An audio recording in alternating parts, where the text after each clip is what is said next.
आज हमारा टॉपिक है पार्टनरशिप डीड। तो मैं आपको बताना चाहूँगा partnership deed also known as partnership agreement. Agreement का मतलब होता है समझौता।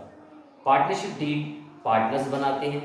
फर्म के इंटरनल कुछ मैटर्स होते हैं, इंटरनल टर्म एंड कंडीशन होती हैं, उनको डिसाइड करने के लिए पार्टनरशिप डीड बनाई जाती है। तो पार्टनरशिप डीड को मैंने बोला है, इसे पार्टनरशिप एग्रीमेंट भी बोला जाता है।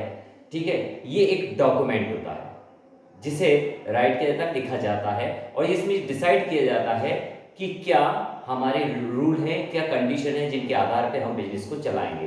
तो यदि हम इसे लैंग्वेज में फॉलो करें तो पार्टनरशिप डीड और partnership agreement is an document, ठीक है, विच define and describe rule and conditions. जिसमें डिफाइन और डिस्क्राइब किया जाता है, क्या किया जाता है, रूल्स एंड कंडीशन को, कि किन के आधार पर हम बिजनेस चलाएंगे। Since partnership is the outcome of an agreement, partnership का जन्म जो होता है वो एग्रीमेंट के द्वारा ही होता है, इसलिए डिसाइड करना जरूरी होता है कि पार्टनरशिप जो हम कर रहे हैं, बिजनेस जो कर रहे हैं, उसके नियम क्या होंगे, और उन्हें डिफाइन किया जाता है पार्टनरशिप डीड में।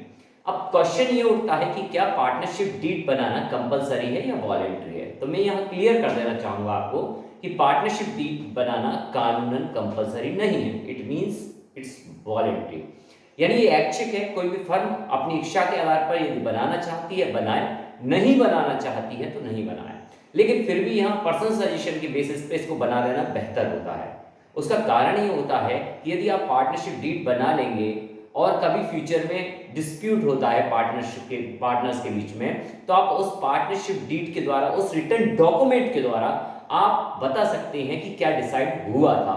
वो एक रिटर्न सब प्रूफ के रूप में काम में आपको आता है, तो इसलिए बना लेना चाहिए। लेकिन वैसे ये वॉलेंट्री होता है, बनाना जरूरी नहीं है, कंपलसरी नहीं है। अब इसको बनाने का उद्देश्य या ऑब्जेक्ट क्या होता है, इसको बनाने का सीधा सीधा एक ऑब्जेक्ट होता है कि फ्यूचर में यदि कोई डिस्प्यूट होता है तो उसे इसके द्वारा सॉल्व किया जा सके। एक और क्वेश्चन सामने आता है कि यदि किसी फर्म ने पार्टनरशिप डीड नहीं बनाई है तो फिर क्या होगा। तो फिर लगेंगे इंडियन पार्टनरशिप एक्ट 1932 के रूल्स को फॉलो किया जाएगा, उसके आधार पर जो डिस्प्यूट है उनको सॉल्व किया जाएगा। That is partnership deed. बहुत सिंपल है, जैसे हम अपने घर के कुछ नियम बनाते हैं, ठीक फर्म भी बिजनेस को सुचारू रूप से चलाने के लिए, स्मूथली रन करने के लिए अपने इंटरनल टर्म एंड कंडीशन बनाती है, डिसाइड करती है, वही कहलाती है पार्टनरशिप डीड। तो क्या है ये पार्टनरशिप डीड? डॉक्यूमेंट है। कैसे बनाना कंपलसरी है? नहीं, वॉलेंट्री है, बनाएं तो आप बनाएं, नहीं बनाएं तो नहीं बनाएं। ऑब्जेक्ट क्या है, क्यों बनाया जाता है? इसको बनाने का सीधा सीधा एक उद्देश्य है कि फ्यूचर में अगर कोई डिस्प्यूट होता है तो इसके द्वारा उसे सॉल्व किया जाए। अब बात आती है पार्टनरशिप डीड नाम के डॉक्यूमेंट में लिखा क्या जाता है। तो इसमें यहां पर जैसा मैं आपको बता रहा हूं उसके कंटेंट्स या सब्जेक्ट मैटर, यहां से एक क्वेश्चन बनता है आपका, what is partnership deed, what is its contents और सब्जेक्ट मैटर। तो वही हम पढ़ने जा रहे हैं। इसके दो तरह के मैटर्स होते हैं, एक होते हैं जनरल मैटर, सेकंड होता है मैटर रिलेटेड टू अकाउंट्स। आज आपके टॉपिक में हम केवल जनरल मैटर पढ़ने जा रहे हैं कि पार्टनरशिप डीड के जनरल मैटर या जनरल कंटेंट्स क्या होते हैं।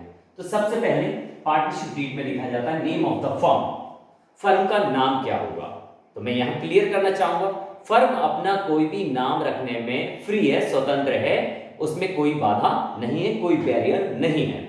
लेकिन यहां पे कुछ चीजें हमें ध्यान रखना होगा कि कहीं उसी नाम से पहले फर्म तो रजिस्टर्ड नहीं है, नहीं तो उस नाम की दूसरी फर्म रजिस्टर्ड नहीं हो सकती। एक बात, उस फर्म का आप जो नाम रख रहे हैं वो सेंट्रल गवर्नमेंट, स्टेट गवर्नमेंट या अन्य किसी गवर्नमेंट बॉडी से मिलता जुलता नहीं होना चाहिए। बस इसके अलावा आप कोई भी नाम रखने में स्वतंत्र हैं। तो नेम ऑफ द फर्म, इसमें फर्म का नाम लिखा जाता है। नाम लिखने में क्या सावधानी रखनी चाहिए ये मैंने आपको बताया। Second, address of the firm. Address जो कॉलम होता है, एड्रेस कंटेंट होते हैं, उसमें फर्म का ऑफिशियल एड्रेस डाला जाता है कि फर्म का हेड ऑफिस कहाँ है, वो कहाँ से ऑपरेट की जा रही है, ये लिखा जाता है। जैसे कोई भी एड्रेस हो सकता है, जैसे दुबे कॉलोनी, जैसे सोनी कॉलोनी, जैसे आपका बिहाइंड द तहसील एटसेट्रा। जो आपका ऑफिशियल एड्रेस है, आपका हेड ऑफिस का एड्रेस है, वो इसके अंदर डाला जाता है। तो फर्स्ट क्या था हमारा, name of the firm, firm का नाम लिखा जाता है। Second, address of the firm, firm का एड्रेस लिखा जाता है। Third is nature and area of business, हम किस तरीके का बिजनेस कर रहे हैं, हम मींस फर्म, फर्म किस तरीके का बिजनेस कर रही है और उसका एरिया क्या होगा, ये उसमें लिखा जाता है। एरिया किसी भी तरह का बिजनेस होता है, लोकल बिजनेस होते हैं, प्रोविंशियल बिजनेस होते हैं, नेशनल होते हैं, इंटरनेशनल बिजनेस होते हैं। तो ये उसमें दिखाया जाता है नेम एंड सॉरी या नेचर एंड एरिया में, तो एरिया उसमें डिसाइड करके लिखा जाता है। तो फर्स्ट पॉइंट क्या था हमारा, name of the firm, second is address of the firm, third is nature and area of business, business का क्या नेचर है, किस तरीके का बिजनेस आप कर रहे हैं, उसका एरिया क्या है, उसका क्षेत्र क्या है। चौथा पॉइंट है हमारा टर्म। टर्म का मतलब होता है हिंदी में अवधि, समयावधि, किस समयावधि के लिए आप बिजनेस कर रहे हैं ये उसमें लिखा जाता है। यदि टर्म आपने डिसाइड नहीं की है तो आप बिजनेस को कभी भी बंद कर सकते हैं, आप फ्री हैं। Next, nature, name and address of partner. देखिए यहां तक के जो पॉइंट्स थे मैं आपको क्लियर करना चाहूंगा, ये फर्म से रिलेटेड थे। अब जो नेक्स्ट 3 पॉइंट आ रहे हैं वो पार्टनर से रिलेटेड है। Name and address of partner, partnership deed में पार्टनर्स का नाम और एड्रेस भी लिखा जाता है, कितने पार्टनर हैं, उनका रेसिडेंशियल एड्रेस क्या है, ये सब उसके अंदर लिखा जाता है। Name and address of partner, जैसे ऊपर फर्म का नाम बताया मैंने, वैसे ही पार्टनर्स के नाम और पते लिखना भी जरूरी है। Right and duties of partner, right and duties of partner, partner के अधिकार और कर्तव्य, पार्टनर्स के क्या राइट्स हैं, उनकी क्या ड्यूटीज है, ये पहले ही डिसाइड करके पार्टनरशिप डीड में लिख दिया जाता है। तो राइट एंड ड्यूटीज लिखने से सबको ये मालूम होता है कि मेरा क्या काम है, मुझे क्या करना है, मेरे क्या अधिकार है कि जिनके तहत मैं काम कर सकता हूं, इसे बोलते हैं हम डेलीगेशन ऑफ अथॉरिटी। ठीक है, इसके बाद में आती हैं entry and exit of partner.